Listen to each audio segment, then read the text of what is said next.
Yo sigo hablando de caos en la familia, porque yo no sé si usted vio el Facebook Live de la semana pasada, de este jueves pasado, cuando estuve con mi hijo, o el del martes, cuando Jonathan Henker estuvo con Jorge Columba en el Facebook Live. Y podemos ver que en diferentes formas la familia no está exentos de conflictos, no estamos exentos de pasar por situaciones complicadas, difíciles. Y la verdad del caso es que cuando las situaciones nos agarran en baja y siempre pensamos que, bueno, eso no me puede pasar a mí o eso no me va a llegar a mí. Y cuando nos llega, no sabemos cómo reaccionar. Y en esta parte de caos en la familia, estamos en la parte de opresión. En los mensajes anteriores hemos hablado de las consecuencias familiares, de las ataduras familiares. Y ahora estamos hablando, comenzamos la semana pasada, hablando de la opresión familiar. Y yo quiero que usted entienda algo. Es más fácil que lo que la gente piensa vivir en opresión familiar. Es mucho más fácil. Nosotros somos personas que nos adaptamos rápidamente a las cosas. O sea, nos quejamos de los cambios, pero nos adaptamos de forma muy rápida. Y en un hogar, el vivir en una opresión familiar, cualquier persona se puede adaptar muy rápido. Vivir en un ambiente tóxico, un ambiente abusivo, un ambiente de contiendas, de conflictos, de indiferencia, de peleas, de manipulaciones, no nos gusta, pero se nos puede hacer muy fácil adaptarnos. Se nos puede hacer muy fácil creer de que todo está bien porque simplemente nos adaptamos. ¿Sí? Y llegamos a pensar y hasta justificar en la condición en la que estamos viviendo. Y muchas veces en el proceso afectamos a la próxima generación que no se han adaptado a la opresión que nosotros estamos viviendo. Por ejemplo, si en su casa hay indiferencia, no hay comunicación, hay peleas y nos comunicamos para pelear, o uno por allá, otro por acá, y muchas personas dicen, es que eso es normal. Y yo quiero decirte, no es normal. No es normal. Bueno, todos los matrimonios pelean. Pues sí, todos los matrimonios tienen conflictos y discuten, pero no es normal. El problema es cuando lo veo normal. O sea, todo matrimonio puede pasar por un proceso de conflictos y de discusiones, pero no es normal. Y yo vengo en contra de eso. Y yo voy a hablar siempre en contra de eso. Todos los matrimonios lo hacen. ¿Cuántos de ustedes padres, cuántos de ustedes, sus hijos le dicen, oye, pero todo el mundo en mi escuela lo hace? Y usted dice, yo no soy la mamá de todo el mundo, ¿cierto? Yo soy tu mamá. Entonces, el decir todos los matrimonios pelean y yo decir, bueno, es normal. No es normal. Y usted tiene que rehusarse a eso. El día de hoy, yo quiero hablar del tema de opresión a bendición, de opresión a bendición. Y antes de eso, yo quiero atacar un concepto que yo creo que hemos aprendido mal en relación a las maldiciones generacionales. Quiero atacar ese concepto primero, porque muchas personas, cuando se habla a nivel de la familia y de la opresión de la familia, muchas personas piensan inmediatamente en la maldición generacional. ¿Qué es la maldición generacional? Es cuando un padre hace algo y ahora Dios castiga a los hijos. Eso es lo que se interpreta como maldición generacional.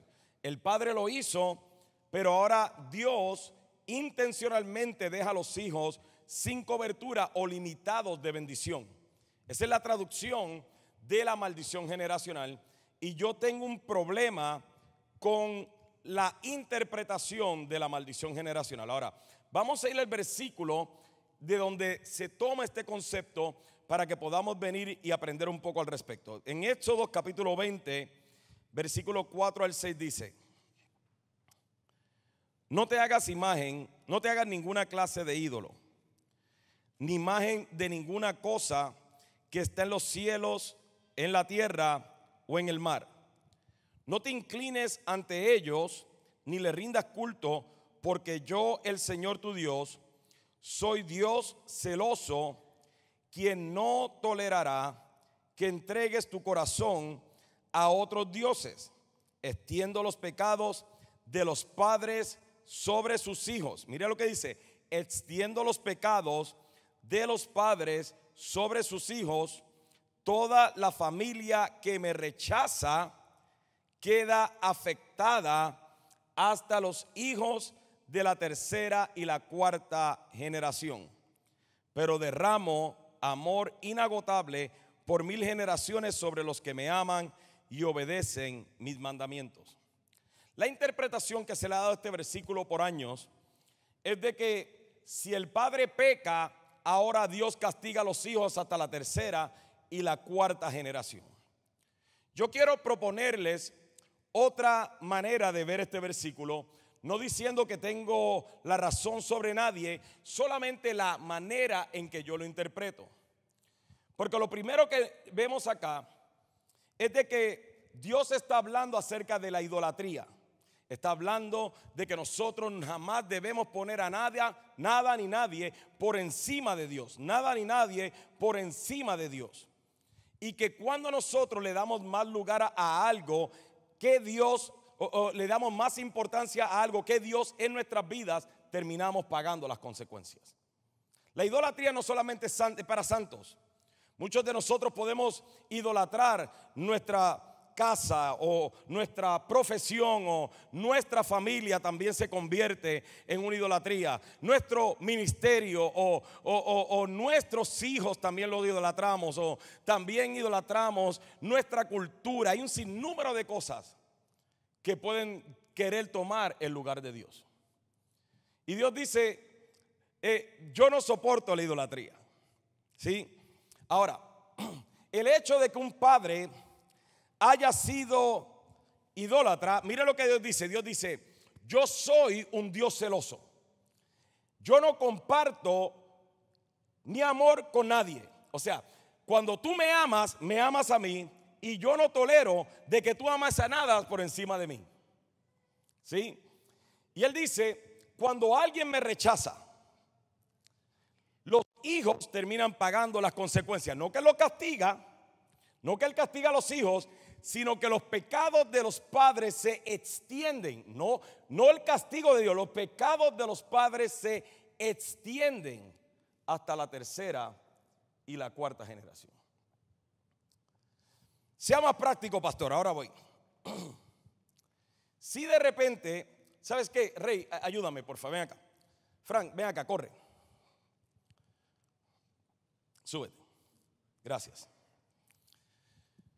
Si yo soy el padre y yo voy a adorar el púlpito, este es mi nuevo Dios. Yo creo en Dios, pero en realidad esto toma el lugar de importancia en mi vida. ¿Ok? Yo voy a adorar esto.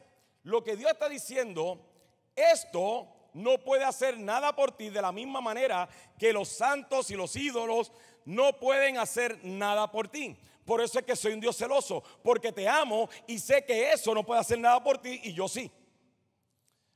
Mi hijo, aunque esto está invertido, dale tú para allá, tú para acá, tú estás más viejo.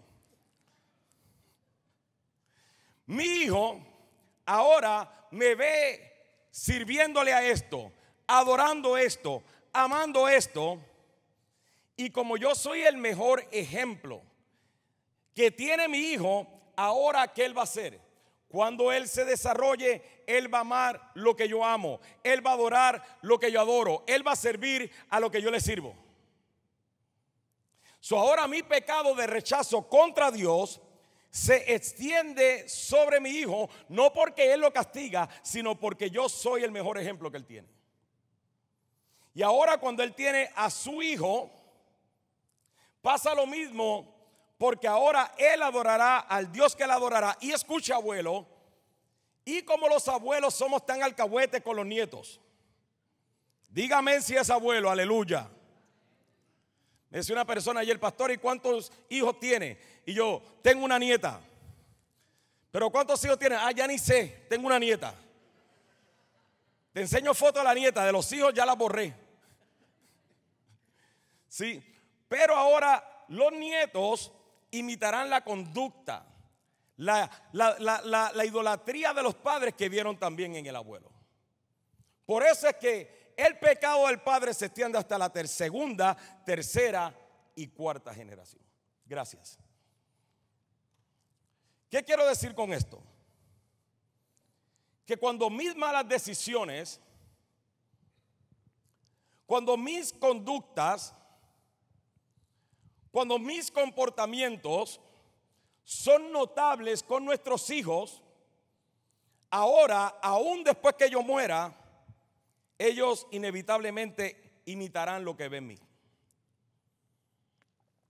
Y si lo que ven en mí es de indiferencia hacia Dios, ellos serán personas indiferentes con Dios.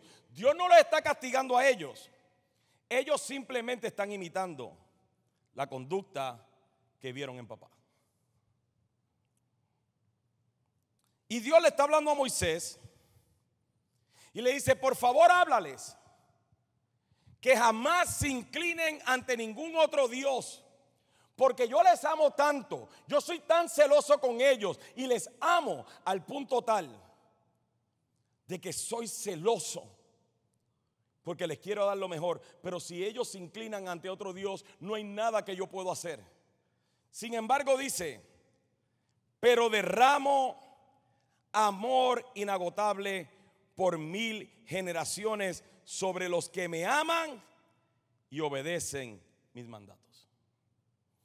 Yo me rehúso a pensar que la maldad tiene más poder que la gracia de Dios. Yo me rehúso a pensar que el mundo tiene más autoridad que la palabra de Dios. Yo me rehúso a pensar que el buen ejemplo de un padre será menos efectivo que el mal ejemplo del mundo. Yo me rehúso a pensar eso. Y muchos de ustedes están aquí con la mentalidad de pensar que usted ya perdió la habilidad de poder ser impactante en la vida de sus hijos con el mensaje del evangelio. Y eso es preocupante. Eso es preocupante. ¿Por qué Dios le estaba hablando esto al pueblo? Porque ellos vivían en esclavitud. Ellos vivían en esclavitud por 430 años. Escúcheme, 10 generaciones de esclavos. Lo que significa que los primeros esclavos le dijeron a la segunda generación de esclavos: hijo, para ser un buen esclavo y que no te azoten, esto es lo que tienes que hacer. Y la segunda, la tercera generación: hijo, mi papá fue un buen esclavo, tú tienes que ser un buen esclavo. Aprende a picar piedras correctamente, hijo, para que el látigo de los egipcios no caiga sobre tu espalda. Y 10 generaciones, todo lo que le pudieron enseñar a sus hijos era cómo ser esclavos. Qué terrible, qué difícil y qué complicado era esto. Ahora, un día yo vi una película y a lo mejor cuando la describa, a lo mejor usted va a saber la película. Era de un hombre en Los Ángeles. Bueno, la película era de un joven en Los Ángeles. Un joven pandillero que su papá había sido un reconocido pandillero. Y todo el mundo respetaba al joven porque su papá era pandillero. Y todo el mundo, el joven se sentía orgulloso de su papá, el pandillero, que estaba preso. El papá y el hijo se sentían orgullosos del abuelo que había sido pandillero, pero que estaba muerto. Y él había sido un jefe de pandillas. Y todos se sentían orgullosos. Ahora, mientras tanto, la novia del hijo estaba embarazada.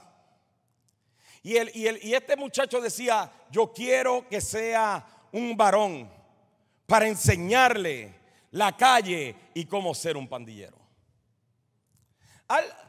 Casi al final de la película, el muchacho cae preso en la misma cárcel que su papá.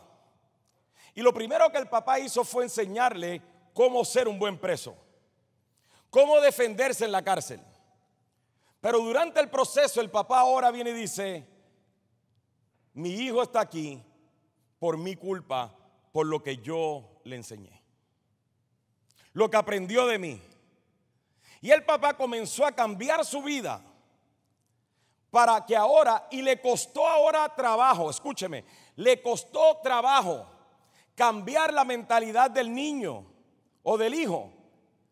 Trabajo, pero él tomó la decisión. Tengo yo que cambiar para que ahora él cambie. Y el hijo quería seguir siendo pandillero y el papá le decía: no, esa vida no, yo sé lo que eso deja y tú estás aquí por culpa mía. Pero lo logró. Y yo creo que eso es lo que nosotros tenemos que tomar en cuenta. No es qué va a pasar con la sociedad o qué le va a enseñar la escuela al nene, sino qué tengo que hacer yo para convertirme en el modelo que quiero que mi hijo imite. ¿Y sabe lo loco de esta historia? Que todos esos padres, el abuelo, el papá y el hijo, todos estos padres amaban a sus hijos. Solamente le dieron a sus hijos lo que ellos tenían dentro. Y mi pregunta es: ¿qué le estás dando a tus hijos? Muchos padres, sin intención, podemos lastimar y afectar el destino de nuestros hijos con nuestras conductas, con nuestro comportamiento, con nuestro testimonio, con nuestras actitudes. Piense de nuevo lo que hablaba del pueblo de Israel. Generación tras generación, bajo la opresión de la esclavitud. Y ahora vaya conmigo por favor a Deuteronomio 6. Deuteronomio 6.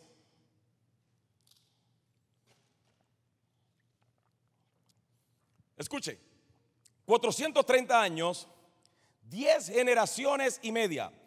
Cada generación 40 años, una generación de 30 años promedio salen de Egipto.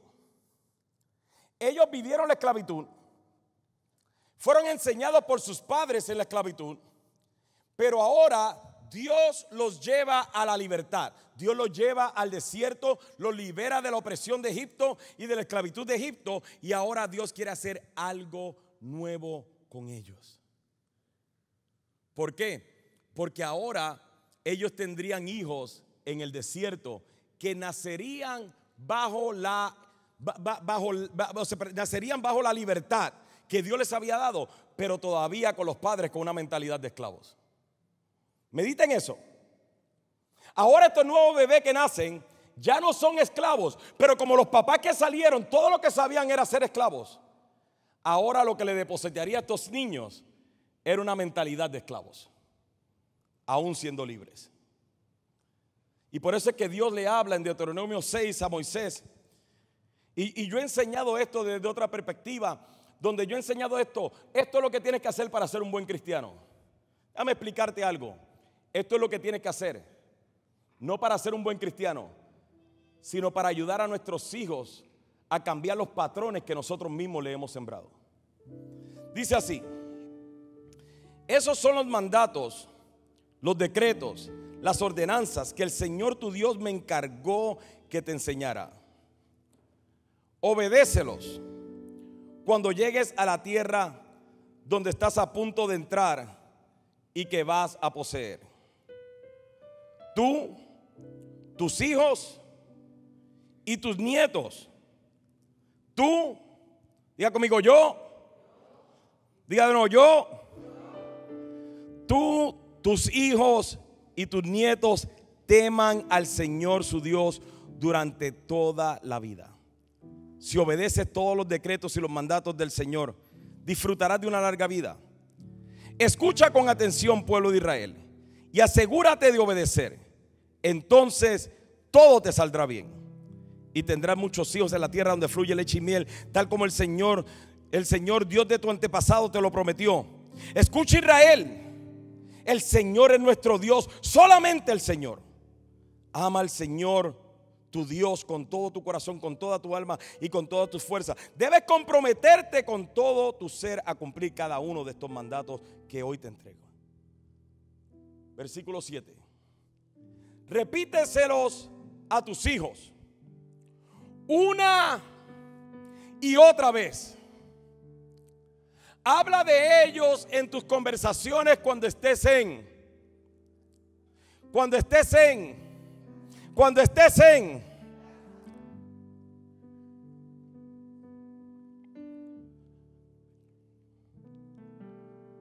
Cuando estés en tu casa. Tu casa. Tu casa. Tu casa.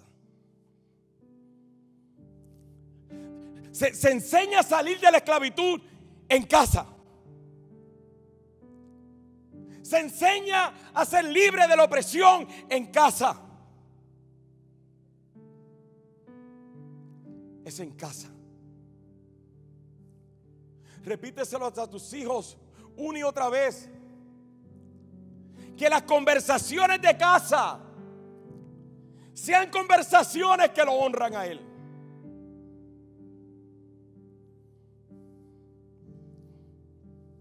Y cuando vayas por el camino, y cuando te acuestes y cuando te levantes, ¿sabe que a mí me choca? That we do the church thing. We do the church thing. Hacemos la cosa de iglesia. Hablamos de Dios en la iglesia. Aquí en la casa no se habla de Dios. No, aquí no. No somos religiosos. No somos legalistas. Somos una nueva generación de cristianos.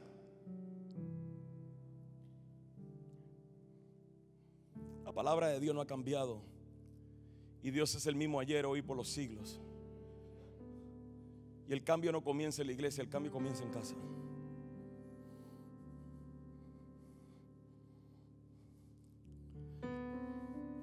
Dios no estaba buscando que ellos fueran buenos. Dios estaba buscando cambiar los patrones que ellos mismos habían vivido en ellos. Dios estaba buscando que esta generación nueva que ahora había nacido en el desierto no fueran esclavos o no fueran libres con una mentalidad de esclavo como sus padres. ¿Te imaginas lo confuso que era para un niño haber nacido en la libertad del desierto? Que los padres un día le decían: hijo, Dios nos mandó maná del cielo, qué bueno es nuestro Dios. Y hoy es sábado, tenemos que guardar el sábado. Hoy no hacemos nada porque Jehová nuestro Dios es nuestro Señor. Y días más tarde, cuando no tenían carne o no tenían agua, entonces renegaban: ¿por qué no nos volvemos a Egipto? ¿Te imaginas lo confuso que era para un hijo escuchar? ¿No que Dios era tu Dios los otros días? ¿No que Dios era tu Dios el domingo?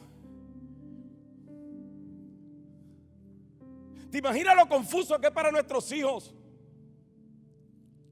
escucharnos adorar al Señor, amar al Señor, decirle: nosotros no somos así, nosotros amamos a Cristo, pero viviendo una vida indiferente con Él, o renegando, o discutiendo, o peleando, o un ambiente tóxico en el hogar? ¿Te imaginas lo confuso que es eso para la próxima generación?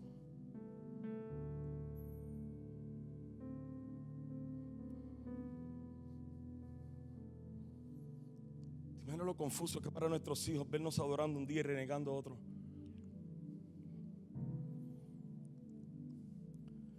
Ver cómo vamos a la iglesia arreglados y luego en la casa no nos hablamos. No tenemos un devocional, somos cristianos. O sea, amamos a Dios el domingo, pero en casa no tenemos tiempo para tener un devocional familiar. Mente, lo enviamos por correo electrónico todos los jueves a las 3 de la tarde. Te lo voy a seguir repitiendo para que lo hagas. No tienes ni comprar un libro, te lo damos de gratis para que tú comiences a predicar a Cristo en la casa. Pero muchos padres no tienen tiempo.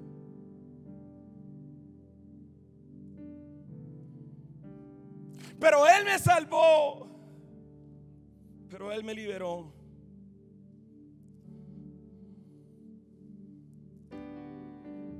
Comienza en casa.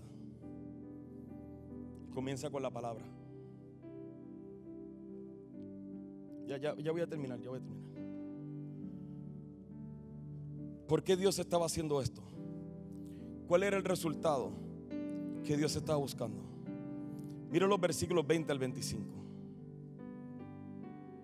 Los versículos 20 al 25 dice: mire qué maravilloso esto, mire qué maravilloso esto. En el futuro, tus hijos te preguntarán: ¿qué significan estas leyes, estos decretos y estas ordenanzas? Mire cómo se expresa, mire cómo se expresa. Los primeros versículos dicen: esta es la manera en la que debes vivir. Tú primero, apréndelo, obedécelo tú primero. ¿Quién primero? Diga conmigo: yo. Diga conmigo: yo. Tú sé un ejemplo para tus hijos.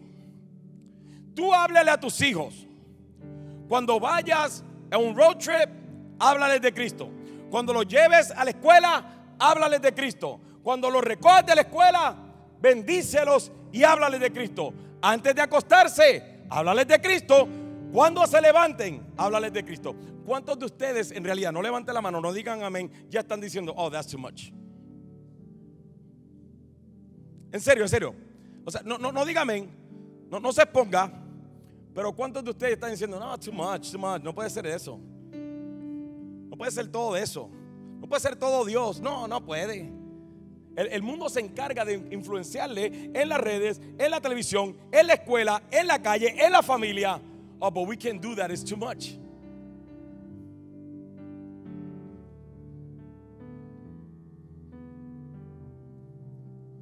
Lo que estaba diciendo al principio es que el lenguaje que debe haber en nuestra casa no es el lenguaje de aleluya, gloria a Dios, Cristo vive. No, es un lenguaje que de forma natural nosotros amamos, adoramos, servimos, glorificamos, adoramos a Cristo.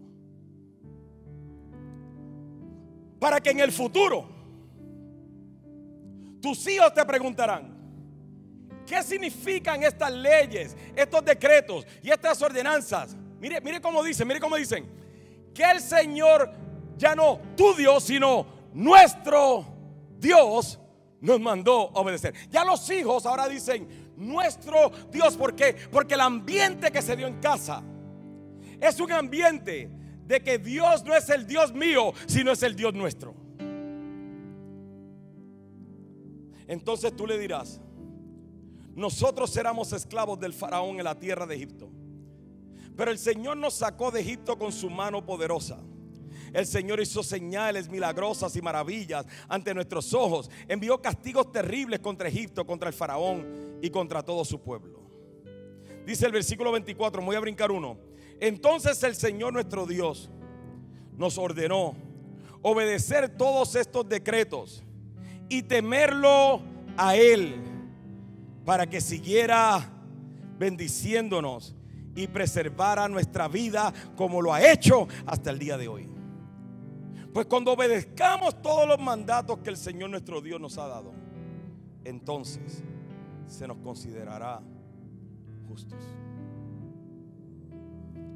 ¿Por qué? ¿Qué es lo que estaba enseñando Dios? ¿Por qué tiene que hacer todo esto en casa?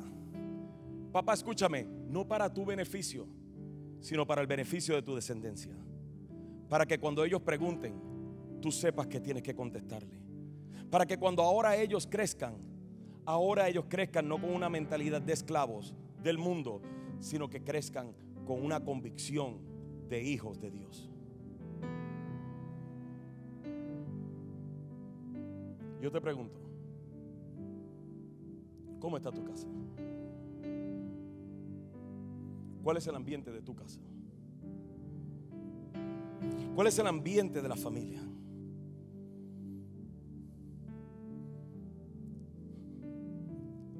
¿Es un ambiente de opresión o de bendición? Y si sientes que es un ambiente de opresión, no pienses que todo está perdido, al contrario. Por eso es que Dios te tiene aquí, para que tú cambies la atmósfera, el ambiente, la manifestación en tu casa de opresión a bendición. Pastor, ¿y cómo se hace eso? Tú. ¿Quién dice? ¿A quién señaló? Diga conmigo: yo. No, diga conmigo: yo. Diga, comienza conmigo. Comienza contigo. Tú eres el mejor ejemplo de tus hijos. No el pastor Richard. Eres tú. Tú. Ellos te quieren admirar a ti. ¿No te gustaría tener una familia de bendición? Una familia en la que tú puedas venir y morir tranquilo diciendo: yo viví este evangelio de una manera tan apasionada que ustedes no tienen una excusa para rechazarlo a Él. Cierra tus ojos, por favor. Si hay una persona aquí hoy o en casa hoy que no está seguro de su relación con Cristo, que no está seguro de que está salvo, que no está seguro de que está en una relación correcta con Dios, yo te quiero dar la oportunidad en este día de que le entregues tu vida a Cristo y que seas salvo y que el evangelio llegue y la salvación llegue por medio de ti a tu casa. Así que si tú en este día quieres venir y tomar esta decisión de entregarle tu vida a Cristo, da ese próximo paso. Este es tu próximo paso. Tu primer paso fue llegar aquí hoy o conectarte. Tu próximo paso es dar el paso y decir: yo necesito a Cristo en mi vida. Y si esa persona eres tú, ahí donde estás, haz esta oración conmigo y dile: Señor Jesús, yo te necesito. Yo quiero ser libre de la opresión y quiero traer bendición a mi casa. Por eso te entrego mi vida. Ayúdame y sálvame en el nombre de Jesús. Y con los ojos cerrados, por favor, si tú hiciste esta oración conmigo y estás aquí, por favor levanta tu mano y déjame verte desde aquí. Estás en un lugar seguro. Si lo hiciste en casa, escribe la palabra Cristo. Dios te bendiga allá atrás. Alguien más en este día. En casa escribe la palabra Cristo. Es más, ¿sabes qué? Abre tus ojos, mira aquí. Con tu teléfono desde donde estás ahora o más tarde, recuerda ese número 94090. Escribe la palabra Cristo y nosotros nos comunicamos contigo de manera privada. Lo que queremos es que tu hogar sea bendecido. No queremos otra cosa. Si tú nos mandas el mensaje de texto, nosotros te ayudamos en privado. Mientras tanto, vamos a ponernos de pie.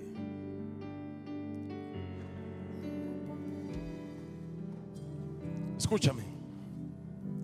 Comienza a vivir el evangelio. Comienza a vivir una vida apasionada. Da el próximo paso. Da el próximo paso, cualquiera que sea. Es un grupo café, ve al grupo café. No está sirviendo, comienza a servir. No está leyendo la Biblia, léela. Da el próximo paso.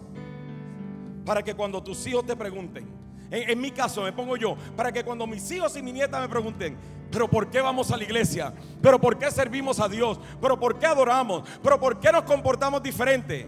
Yo le pueda decir: hijo, un día yo era esclavo del adulterio, yo era esclavo del alcohol, yo era esclavo de la droga, pero Cristo, con su mano poderosa y con su amor incalculable, decidió salvarme.